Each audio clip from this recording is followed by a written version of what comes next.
I would love to be loved by the people I love. I love Black people. So when I see the hatred that folks be having for me for no reason, like it just really started to like eat at me. And then at a certain point I had to become unbothered just to enjoy the rest of my life. Amanda, I'm going to start with the most controversial thing you've ever said. It wasn't actually what you said. It was the most controversial video you've ever posted on your Instagram page. Tell me you just did this to troll America. Tell me this is not really how you get down. You don't fuck with candy corn like I that, do, and I knew. Oh my God, why? Amanda, why? It's delicious, okay? And I do honestly feel, I'm surprised. I'm surprised that you don't, because I've honestly come to understand that it separates the wheat from the rest. First of all, it's pure sugar plus honey. So there's a certain level of like just appreciation for the saccharin that you have to have for someone to actually love candy corn. But y'all haters who be saying like it's like sweetened candles. Everybody love candles. I don't even know why we acting like we don't like candles. We love candles. How do y'all know how candles taste? Are y'all eating candles? I don't know how like that was taste. A trick question. I don't know how candles taste. I know how candy corns taste because I eat candy corns. But it does taste like sugary wax, though. I mean, it just kind of does. But it really doesn't. I don't know what candy corns y'all are eating. And I must also say that not all brands are created equal. Okay. Okay. A Brax candy corn it's different from a Farley's. It's just what it is. And anyone who's watching right now and listen and loves candy corns, they know. And so but you know what? There have always been those of us who are outside the lines, Jemele. There are always those of us who walk the path less trodden, and we do so for the rest of y'all. And we're happy to do so. So you want to come at me? It's nothing I haven't taken before. This is true. You do have a particular knack for being able to, like Jon Snow, carry the sword in the middle of the battlefield and just chop away. Anybody who has the bravery to, to wear an AKA sweater as a character. Continue. We're going to get in there in a minute. Continue. We're going to get in there in a minute. But listen, everybody who follows you knows you, whether they like you or not. They know the one thing they can count on is that you will tell your truth, tell a lot of truth. And generally you speak from a position of authenticity, genuineness, all those things. So I'm going to ask you a question I ask every guest that appears on the podcast. When did you become unbothered? I think after I had my miscarriage, which is very recent. I mean, that was a year.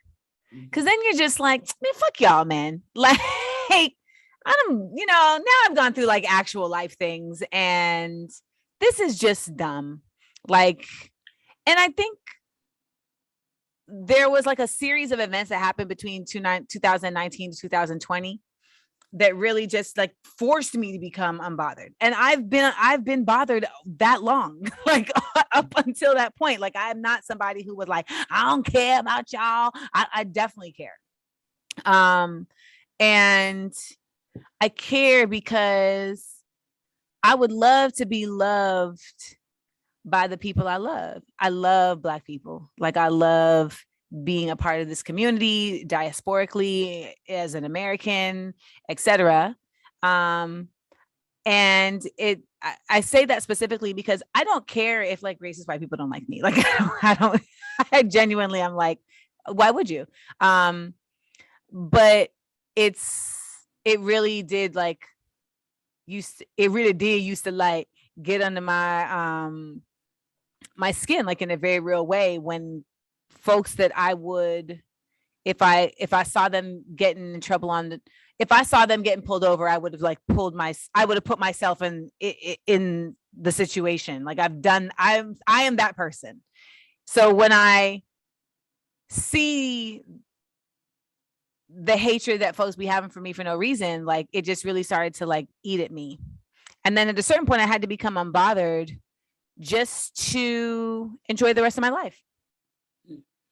I listened to that podcast, as I do many episodes of Small Doses, where you talked about your pregnancy loss during Pregnancy Loss Awareness Month. I was unaware this was something that was, a month either, in a special designated month. You said on the podcast that it was some things, and you just mentioned it, that happened in 2019 that were wearing on you. And that you thought for a moment about walking away from acting or the industry. Maybe that's a better way to put it. What was it that happened that made you want to do that? I mean, being kicked out of an Emmy party for no fucking reason. I mean, that was one of the things that was kind of like a pinnacle point where it was just like, if this is what it's about to be in the mix of this, I don't want to be in the mix of this. Like, this is corny. And I know for some people who are listening, they're like, a party was going to make you leave. But it was like, it was a final straw. And if you're in this town, it's a very small town. Black Hollywood is a very small enclave of people. And so, it was like a moment in time where I just realized, like, what I had imagined I was walking into is actually the opposite. And that was a very jarring thing for me to kind of really grasp. And then there was betrayals that took place like over the course of that year, like in terms of like acquaintances and business and, in business, with agents and managers. And I felt like I was ill-equipped to manage I think chicanery is the word. I'll find it better. The fuckery. I felt like I was That's direct. Yeah. I felt like I was ill-equipped to manage the fuckery. And I felt like when I was doing music, I reached a point where I was like, oh, this business of music is making you dislike music. And I went through the same thing when I worked at the Gap. It was like being a greeter is making you hate the Gap. And it was like, it's time to quit the Gap because you love the Gap. And that's where I was my freshman year of college. And then the same thing happened with music where it was like, dang, like I got to leave music because it's making like the business is making me hate this thing that I love. And so then I faced that crossroads again, this time with TV and film. But instead of walking away, in my newfound unbotheredness, I found I don't know. I think I found like a second wind, like a new strength to say, nah, like those are the things, those were surface and you love them, but this is purpose. I feel very strongly that my work in the creative space has way more purpose to it than just like getting money or fame. And I feel that not just because of like in my bones, but because people tell me, and when people come up to you and tell you that, something you created like has affected their life in a positive way and made them see themselves in a way that others may have tricked them into seeing themselves, it really does make you say like, okay, I have to think beyond just myself. Also on that same podcast, you said that when you lost the baby, you talked about the gratitude you experienced, not obviously for losing the baby, but just, it seemed like you were saying for the experience overall. What exactly were you grateful about?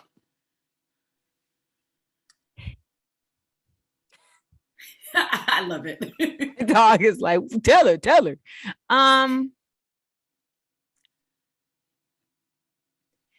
I just feel like I had gotten caught up in the superfluous.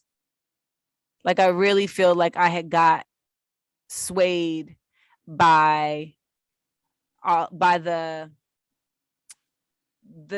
peanut gallery of it all. And it's very easy to do. And so on one hand, it was an experience that I needed to have to remind me of just how valuable my life is. And don't you make me cry, Jemele. I'm just asking a question. That's all. Hold on. I was All about right. to get a cancer emotional. Okay. Mm.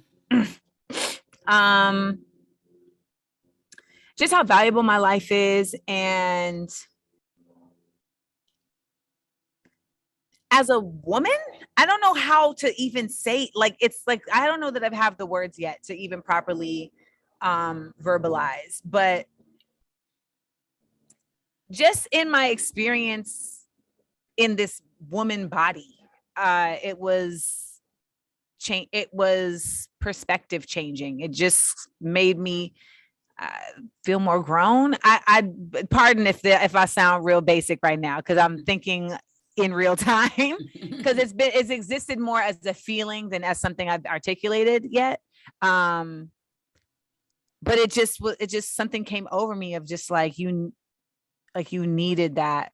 And maybe I don't even know why I needed it yet, because I haven't experienced yet what I needed that for. I ain't dead yet. But I just something, there was like a communicate, maybe it was a communication from the ancestors, but something just came through me that did not feel like despair. It felt like gratitude. And I didn't expect that. I was not expecting that. Yeah, I mean, I think what was very remarkable about that podcast is that you took everybody listening through a step-by-step journey of how you felt emotionally from the time you found out, all the way up until when you unfortunately lost the baby. It's very candid. What made you decide to share the story at all? I mean, and I said this in the podcast.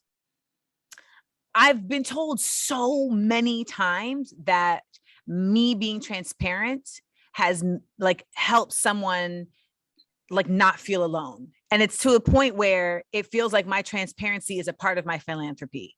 Like that is a thing that has a service. It's like a service to folks. And I'm not sure, I don't even think it's necessarily about like celebrity or anything. I just think that there's just so much that we keep to ourselves because of shame. And when someone speaks about it without that shame, it like just opens the door even a little bit for someone else to be able to take that same walk without shame. And we just live in a society that finds so many different ways to shame folks about just all types of things. And then we create that shame for ourselves, and it becomes our own prison. And so I wanted to do that episode also because I really do know what it feels like to think like I'm less of a woman now. Like I'm not as effective in the world because I couldn't like reproduce properly. And I'm not as, maybe I'm not supposed to be this thing. And it's a mind fuck, and when you're going through that by yourself, it can be really it can take you down a very treacherous road. And so I wanted to share that because I also think a lot of people don't talk to other people about what they're going through. So if they're not going to talk to other people, at least they can hear somebody else talking. And I be talking. Yes. Which I think is a gift. I mean, I do. Like, it's not a lot of people who, and that podcast itself was like 50 minutes. And you took us through like a real story, like a journey with you. And so there's not a lot of people who could have pulled it off, in the way that you did. What was the response that you got after that? A multitude of folks being like, thank you. Like, mm-hmm. I feel seen. I went through the same thing. People didn't understand. It's so refreshing to be affirmed. There were a number of folks who were like, I wasn't ready to listen to it. Like, I'm still getting DMs from people being like, I'm just now listening to it because I needed to like get myself, in a place to be able to receive it and to listen to it. And I'm thankful. And I mean, there's always one. Yeah. I definitely had someone say it's Breast Cancer Awareness Month. I was like, I can't. I was like, if one didn't show up, I would be concerned.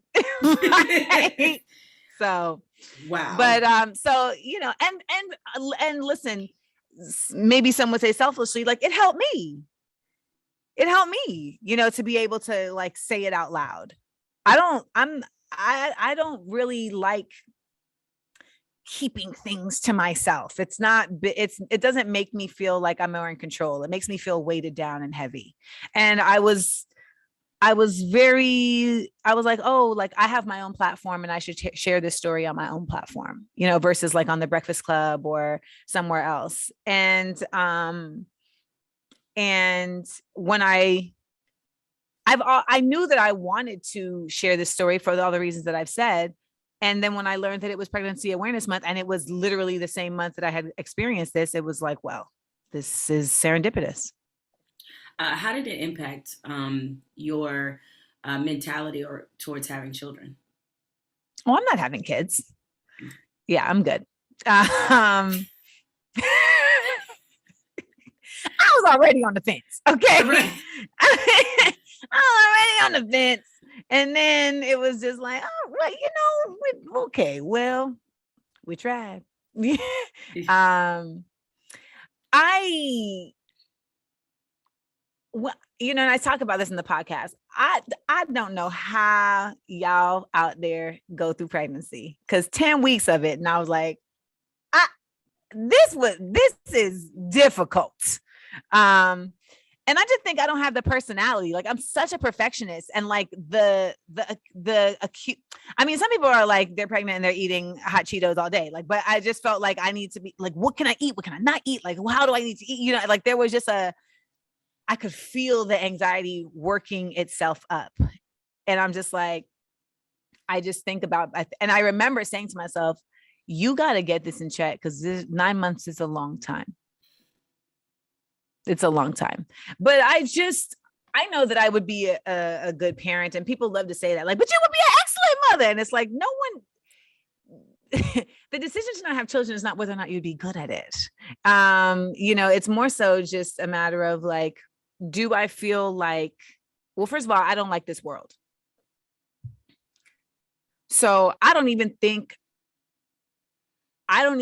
like I am built in a way where I could bring a child into this world and not be overbearing and just so overprotective, to the point where the child escapes from the home.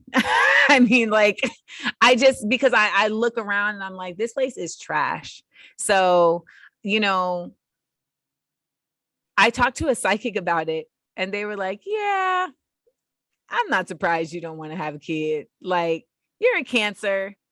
And I have psychic stuff about me. And they were like, that's normal. Like that people who have that clairvoyantness, it's like, it would be too much to have like a whole other person and like manage it's, and the empath, like being an empath and all these things. So I have stuff to do.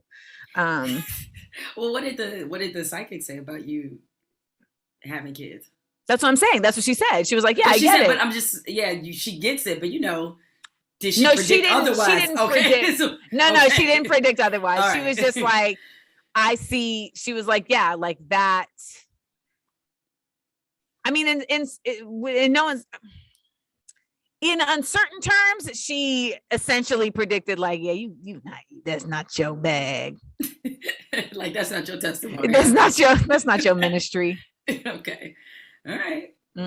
So, yeah, I mean, the eggs are frozen, but I don't know what would happen that would make me say like, you know what, let's do this. I don't know. It would have to be like, first of all, an entire overhaul of like, if tomorrow they were like, they've stormed the Capitol again, except this time the right ones did it. And guess what? They really knocked this shit over and we got a new constitution. I might think about it then. Like, you know what? Maybe this is a world I need to bring a baby into. But I'm a very fearless person in many, many ways, but I just find myself just scared to bits about being a parent. And when I told my mom I didn't want to have kids, she was like, good. Your mom said good? Because I was going to ask what your mom children are a lot. Okay? They are a lot. No, man, live your life. Now, was your mom that way with you? Was she, overprotective? And because you're such a free spirit, so I'm wondering, what was her approach with you then? You know what? My mom was not overprotective, but she preserved me. I was very preserved in the sense that there was a lot of curation. Like my mom wasn't willy-nilly about whose houses I was going to, but I could still go to houses, right? Like my mom wasn't willy-nilly about what activities I could be a part of, but I could still do activities. And I think that's where the line gets drawn, right? Because like some kids, it's like you either going to church or you going home and that's it, or you're just going home. My mom wasn't about that, but my mom was also very much about providing context. So I also had a single parent who loved movies. So like I'm going to see Boys in the Hood, like with my mama, you know what I'm saying? Like, and people are like, you're taking her to see Boys in the Hood. And she's like, I really wanted to see it. So that's how that's happening. And, my eyes are covered at the opportune times. And then things are explained like, so you want to see a dead body? Did she cover your eyes that part? She did not. She covered my eyes for the sex scene. Dead bodies were fine. Of course. Dead bodies were fine. Yeah, dead bodies were fine. I mean, she's a nurse, so okay. She probably didn't even off limits. Titties are off the mat. Yeah, sex is not fine, but like plasma separating from the blood, yeah, that's fine. That's because that's science, Jemele. That's medicine. So, but I really, I never had a curfew. I was also just like, it's funny when people I've seen people say things like Amanda Seales thinks she's all that. Amanda Seales thinks she's like fly and et cetera, et cetera. And I find it so funny because I am such a late bloomer and I exist in the world, like in my mind, in the world, I exist as a 40-year-old, like realized person. In my mind, I'm a flat-chested 15-year-old every day. That's how I'm showing up to everywhere as a flat-chested 15-year-old who's precocious, but also, no one's hitting on her. Like she's coming home after this to say, why do boys like me? Well, because you're short. You're short, you're loud, you have no titties. That's why they don't like you. They're not interested in you because you're also always right. And don't nobody want any part of that. Like I was starting to get beat up all the time. You think you all that because you on a TV show. No, I don't. I really just want to sit with y'all for lunch. So I was not in danger. Like my mom I was never the kid that was like, my mom never worried that I was going to be wilding out. I was never the wild out kid. Like a teacher called my mom to tell her that she had some complaints about me. And my mom's response was, well, that's funny because Amanda has some complaints about you. Let's set a meeting. So, yeah. Well, it's interesting that you describe yourself that way because I am, having gotten to know you a little bit, I am also very amazed at the reaction that you generate from people. I hate to use this word. It's the only one I could think of. I certainly don't consider you this way, but people look at you as polarizing for whatever reason. You briefly mentioned the whole AKA controversy with Insecure. And probably the funniest thing you reposted is the person that was like, why y'all gonna make me stand up for Amanda Seales? Why would you put me in this situation? Why would you put me in this situation? I guess for a lack of an artful way to put it, but why do you think, and this is not to suggest you spent a lot of time thinking about it, but how did you become polarizing? I'm very baffled by this. Girl, I don't, because it's trippy because it's not like I say shit that other people don't say that people don't find polarizing. Correct. So that's why for me, I really, I know you're like, not that you spend a lot of time thinking about it, but I ain't gonna lie to you. You know, sometimes I just be, it's more the sociologist in me that's just trying to understand the math, you know? I think it's also the package, you know, I'm a privileged light-skinned chick. So it's kind of like, shut up. Um, you know, there's that. And I get it. But I do think that's part of it. I think there's also tone. You know, I have a certain tone about the way I talk. I also, you know, have a certain deepness to my voice, which is why when I call customer service, I always have to throw in a high pitch, you know, just to get the service I'd like. I think, and for what it's worth, there has been a real dedication by a lot of folks to simply misrepresent me, like in an actualized way. Like there are people with followings who have made it their business to misrepresent me any way they can, to take my words out of context, to twist them, to, you know, just bastardize my messaging for the sake of them getting clicks. And I've seen this happen a number of times. There's blogs, you know, that have like ruined my life because they have created headlines that are completely, wholly, and unequivocally false.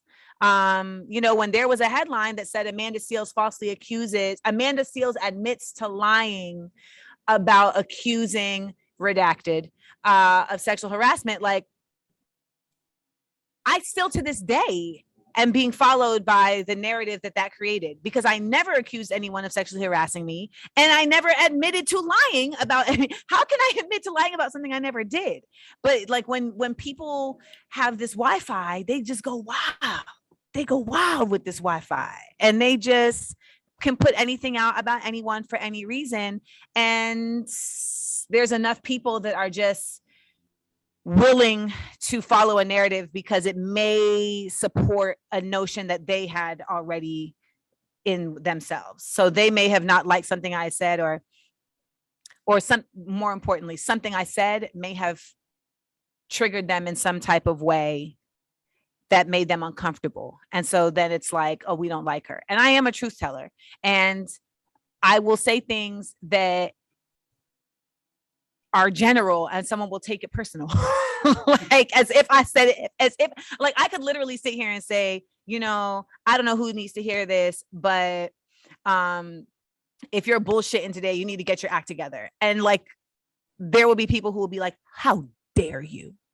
My mother is in hospice and you gonna come on here today and tell me I'm bullshit? You don't know my motherfucking life.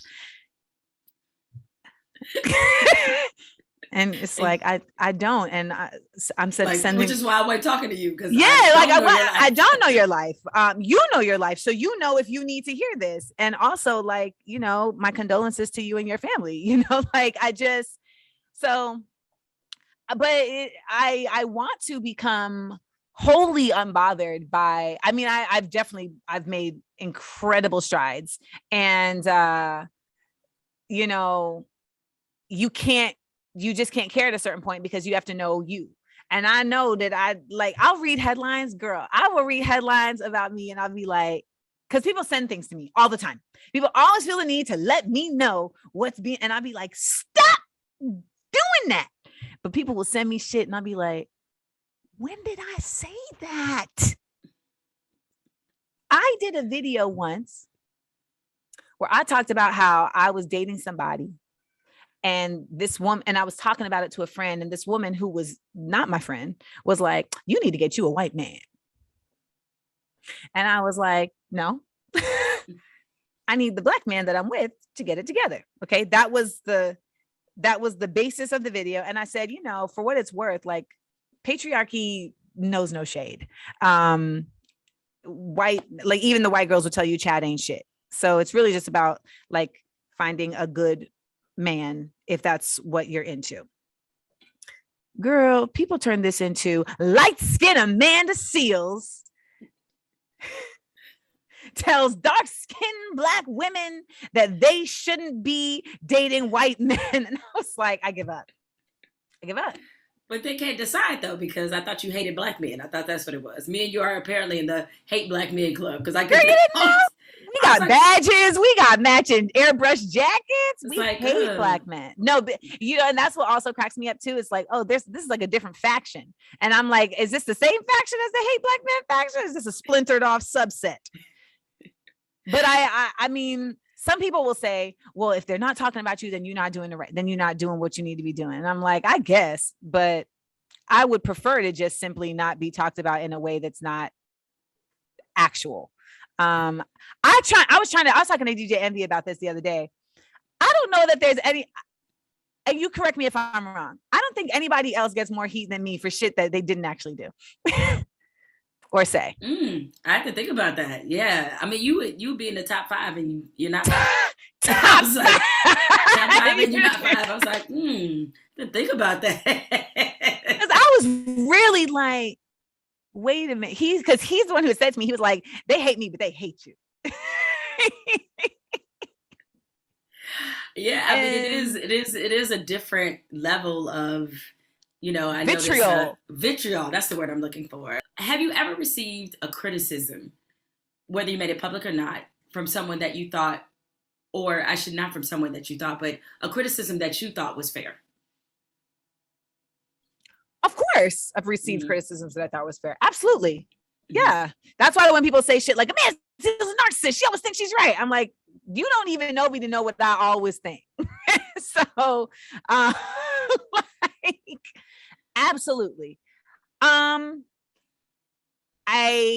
think at one point, though I am existing in a very positive space on a regular basis, like my internet interaction was more negative. And I think that was something I was unintentional about, but it was just like when the things that I wanted to speak about were more that than like, hey, here's some fun, positive thing. That just wasn't like, those things weren't sparking me to speak. And so I had to make a conscious decision to say, like, is that what you really want to put out there? Like, is that how you really want to be considered? And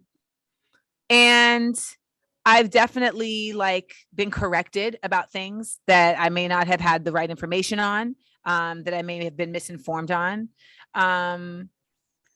There's so much fodder, like there's just so much coming at you all the time. And sometimes you're not even able to receive it. You may not be in the place to receive it, but 100% I have been challenged to be my better self.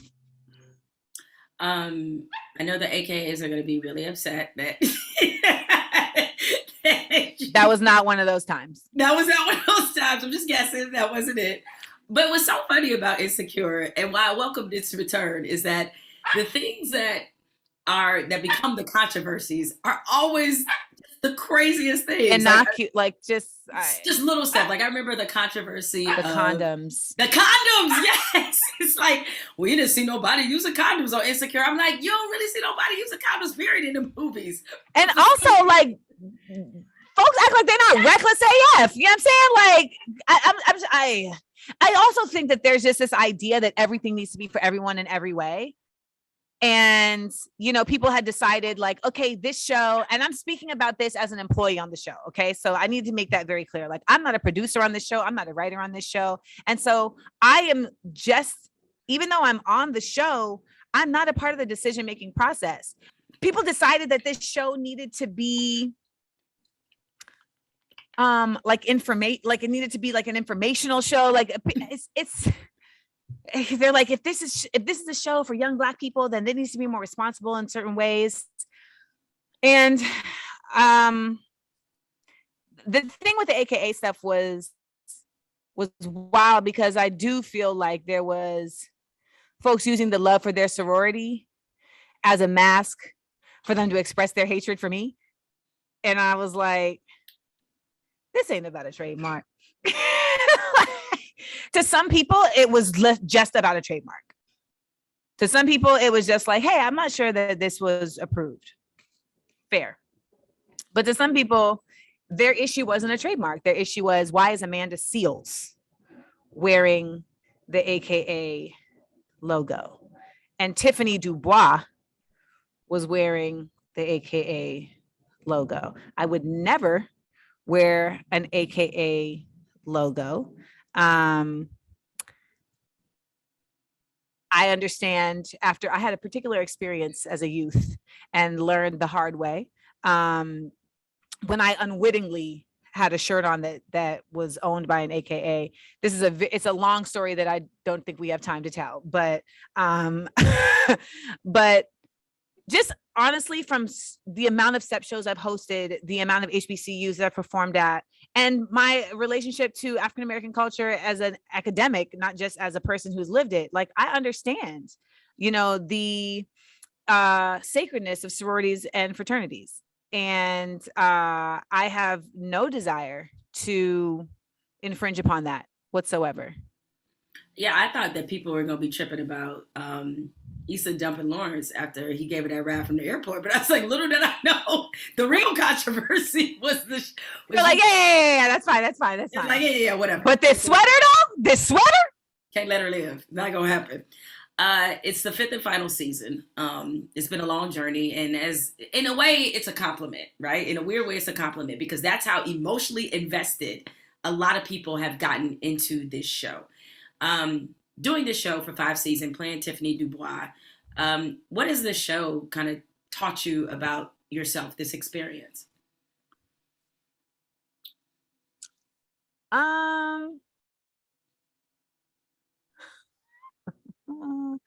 What has this show taught me about myself?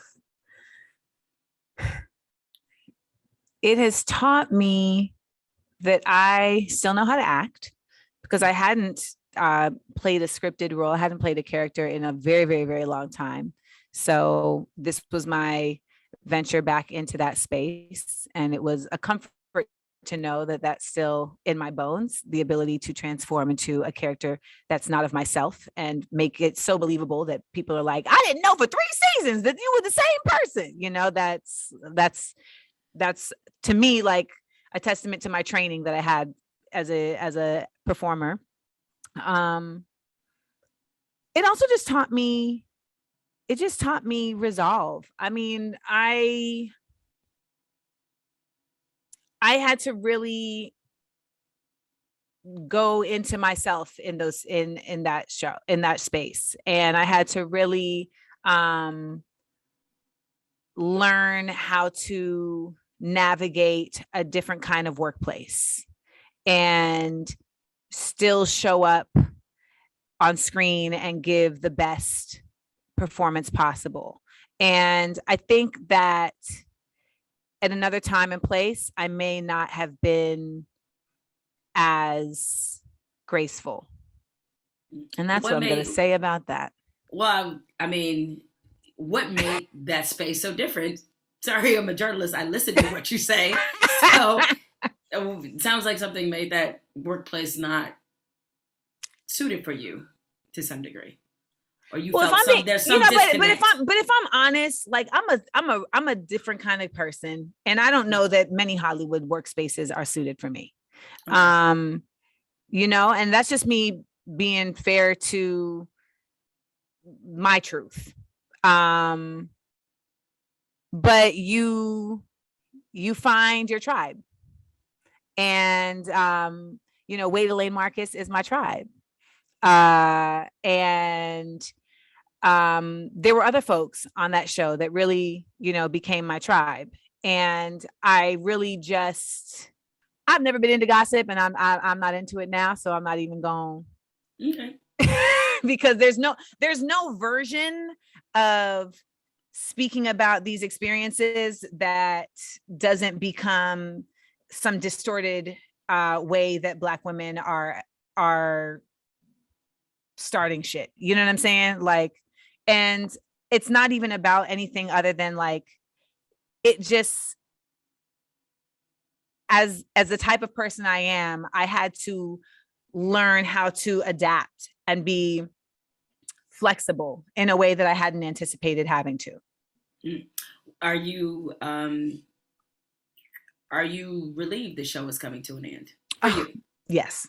Okay. All right.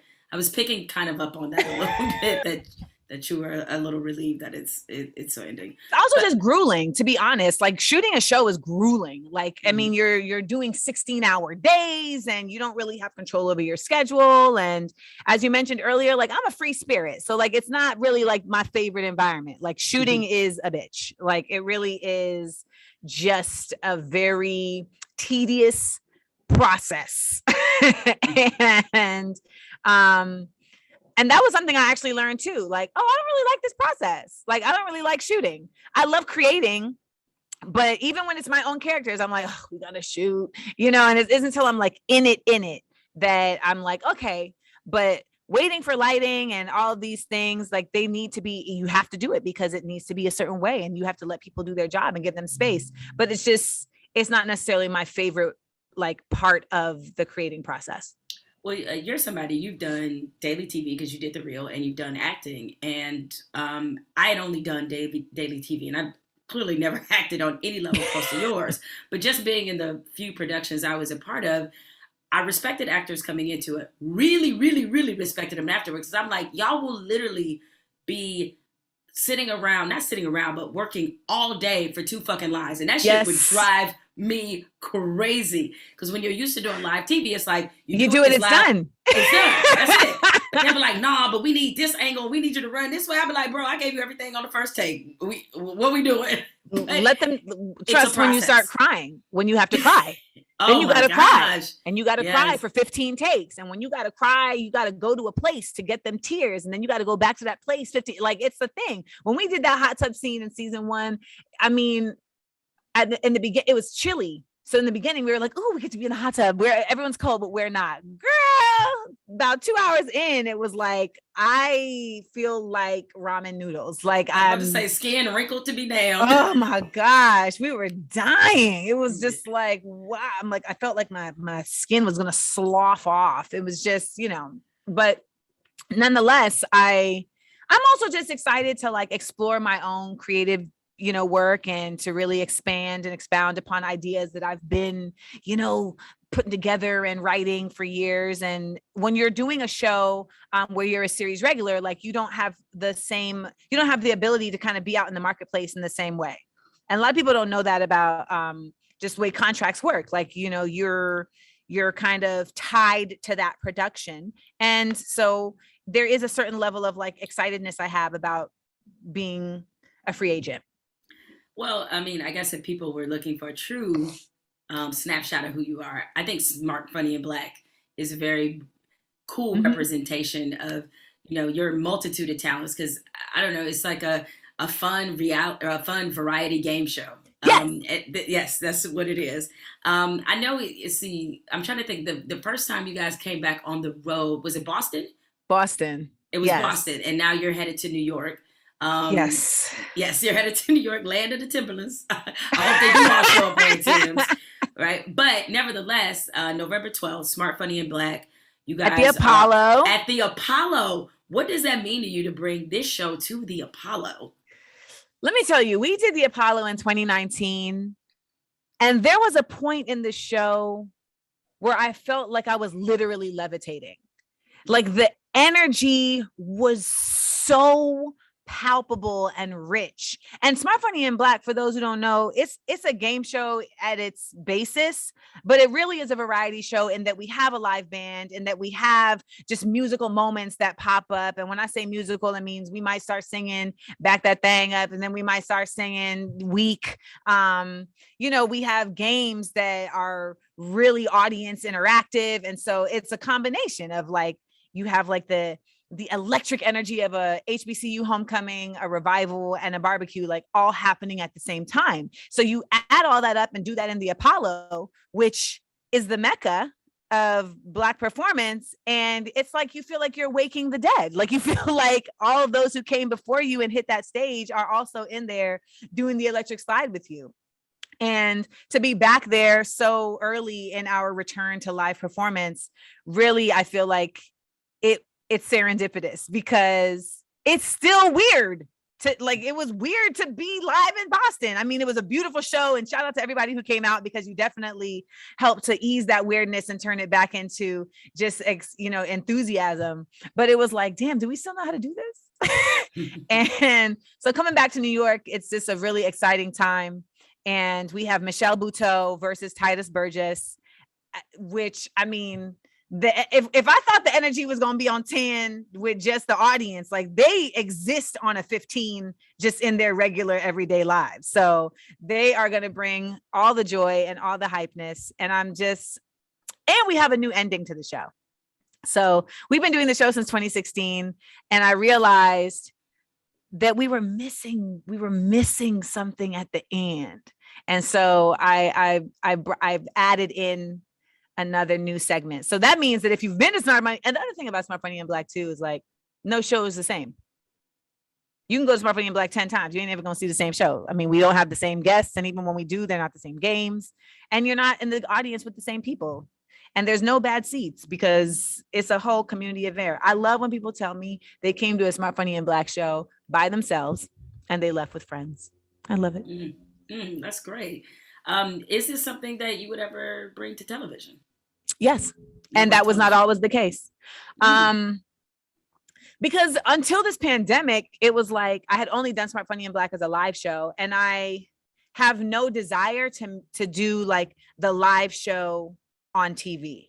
But what I did do during the pandemic was I created a virtual version of the show, which then gave me like I was like able to see how we do a TV, like a studio version of the show.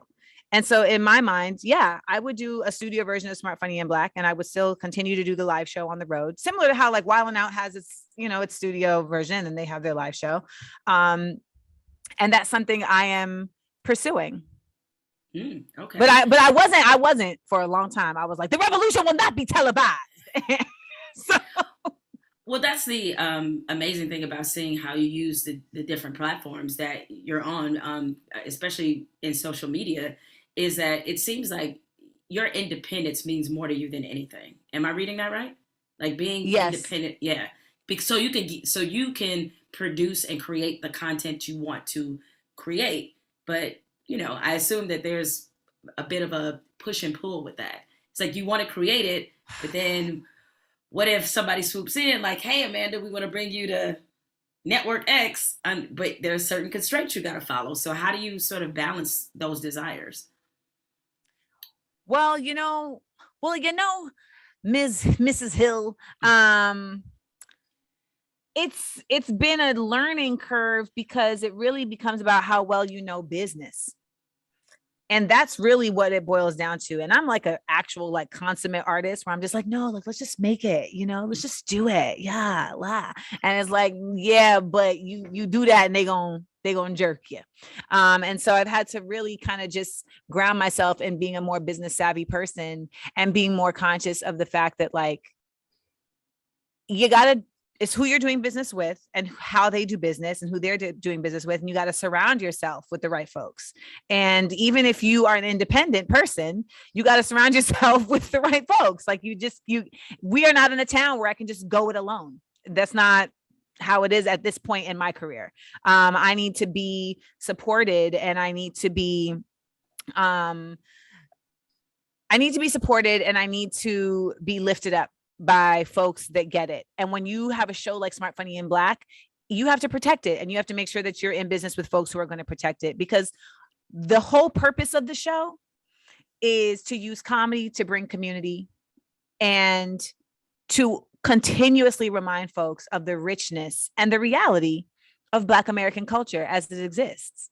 I meet people all the time who are like, there's no such thing as Black American culture. Black folks who say that. There's no such thing as Black American culture. And I'm like, well, then why is it that when I say, this is how we do it, you know exactly what to do? Why is it that if I ask you, what cards do you take out in a deck to play spades, you know what cards to take out? Like why is it that when we say there's a Black barbecue moment in Smart Funny and Black in the show, and we say there's a certain song that's going to come on, and you know that if you're at a Black barbecue, that is when you need to put your plate down, because it's time to do the electric slide. We all know what song that is. Frankie Beverly and Maze. And we get ready. And when the song comes on, everybody knows the words to the song. But these are like very surface things.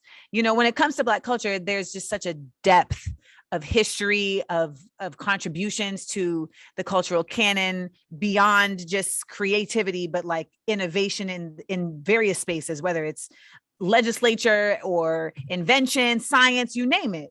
And I feel so strongly about the power that education has in our liberation. And so Smart, Funny, and Black serves as edutainment, as education and entertainment for the people. And it is imperative that wherever I take it, I'm able to continue to move on that path. So I would never take it to a network that would say some shit like, well, what if we have Michael Rappaport doing the introductions? Which is what True TV told me. And and Michael Rappaport was like, I would never do that shit. That sounds crazy. Like, and I was just, but they were like, because we want to make sure that white people feel comfortable. Listen. And and as we watch this nation descend into darkness, led by the light of white, I just can't center that as my concern. And so even as we do Smart, Funny, and Black, I always tell everybody is welcome to Smart, Funny, and Black, but it is for Black people. So when you attend, if you do not identify as a Black person, understand we embrace you, but know your place. And then they say, well, what does that mean? Know my place. That means that you are a guest. That's what that means. This is a Black safe space. You are a guest. So act accordingly. When you go to your man's mama house for the first time, you know how to act. You're going to be present, pleasant, and participate. And that's what we expect from you. No one is here to protect your tears. I can only imagine the number of networks who would try to fuck with the title too. And just the Black part, not the smart and funny part. Right. Smart, funny, and can we just make it smart and funny? Right. And you know what? And that's why, like, I think that's also why I realized, like, you can't step out. You can't step away. Like, you got work to do. And you have to get to a certain level. You have to like continue to push through to get to a certain level of clout so that it's not a conversation about whether or not Black is in the title. The conversation is about who gets to do this. You know, that's where I want to be in my career, where it's not a matter of what am I going to do? It's a matter of who's going to get the chance to do what I want to do. Yeah. That's what I would like to be. And, you know, I hope people know that conversation doesn't happen on the inverse, because then I say, okay, like when there's a show, like a Friends like show or a white ensemble cast show, they're not going to them saying you need a Black character so never. Everybody can identify. They would never do that shit. Never. It's like, oh, it's just going to be white. That's fine. Fine. But don't bring me that I need somebody white in my whatever that I'm creating all the time. Just, like, and they love to say, the other thing they love to say is, you know, we just don't feel like middle America is going to relate. Just say white people. Just say white. And even let's get even more specific. Just say Republican voting white people. Correct. Because that's very specific. It's very specific. Mm-hmm. And I just like, why are we always nurturing that sector? Why are we always trying to provide them with the nectar of life? Like, I feel like that is a sector of America that actually I would love to forget, but they're so loud and effective. And, you know, we have a whole Democratic other side that is just not as loud and effective. And when I look at, you know, what I can do with my work, it's really just like trying to continue to be loud and effective about Black excellence. And again, like Black intellectualism is imperative to me. Like, they did not want us to read for a reason.